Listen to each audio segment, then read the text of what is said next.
ပါရှင်မမေကဒီတစ်ခေါက်မှာတော့ဒီ Dantra site အကြီးပေါ့နော်မြေတင်ငါးကိုလိုချင်နေတဲ့ကိုကိုတို့အတွက်ဒီမှာမမေကတင်ပေးထားလိုက်ပြီအဲ့ဒါလေးကိုအတူတူဖောက်ကြည့်ကြမယ်ရှင်သူ့ရဲ့ site ကတော့တပေကျော်မယ်ပေါ့နော်သူ့ရဲ့ function လေးတွေပါအကုန်မင်းကလုပ်ပြပါဒီမှာနော်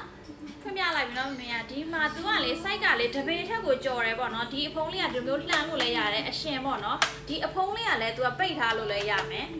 ပြီးတော့လို့ရှင်ဒီနောက်ကဟာလေးကလည်းလှန်လို့ရအောင်မယ်ရှင်ဒီလိုမျိုးလေးပါနော်ပြီးတော့ဘိန်းလေးတွေကိုကြည့်လိုက်အောက်ပိုင်းမှာကြည့်လိုက်သူကလုံးဝလေဒီလေးကောင်းကောင်းလေးလုပ်ပေးထားရတယ်ဒီကောင်ဆိုလို့ရှင်မတ်တဲ့ကောင်ကြီးနဲ့လေအလေးကြီးပဲနော်ကားကြီးကပြီးတော့သူကလေတကားလေးတွေလည်းဖွင့်လို့ရတယ်အတံမီးလေးတွေလည်းပါမယ်ရှင်ဒီမှာနော်ဒါလေးကိုတိတ်ချဒီလေးလေးလုပ်ပြအောင်ဒီမှာသူကလေအတက်ခဲထည့်ထားပြီးသားနော်ဒီမှာနော်တက်ခဲပါပြီးသားအမင်းလုပ်ပြပေးမယ်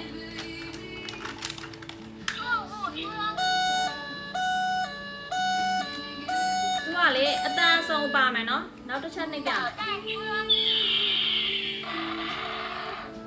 နောက်တစ်ချက်ပြ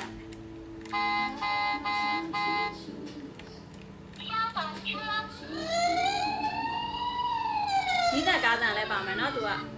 နောက်နှိပ်ကြည့်လိုက်အောင်မယ်ဒီလို over ဆန်းဆန်လေးပါမယ်ရှင်းပြီးလေးလည်းလဲနေနော်သူကဒါလေးကဒီလိုမျိုးလေးပါရှင် site ကလေးကလည်းမိုက်တယ်နော်ဒါလေးကိုမပြပေးလိုက်တယ်ရှင်ပြီးတော့လို့ရှင်ဒေကာလေးတွေပြပေးအောင်ပါမလို့အောင်လုံးပဲစောင့်မကြည့်ရှုအားပေးပါအောင်နော်တတား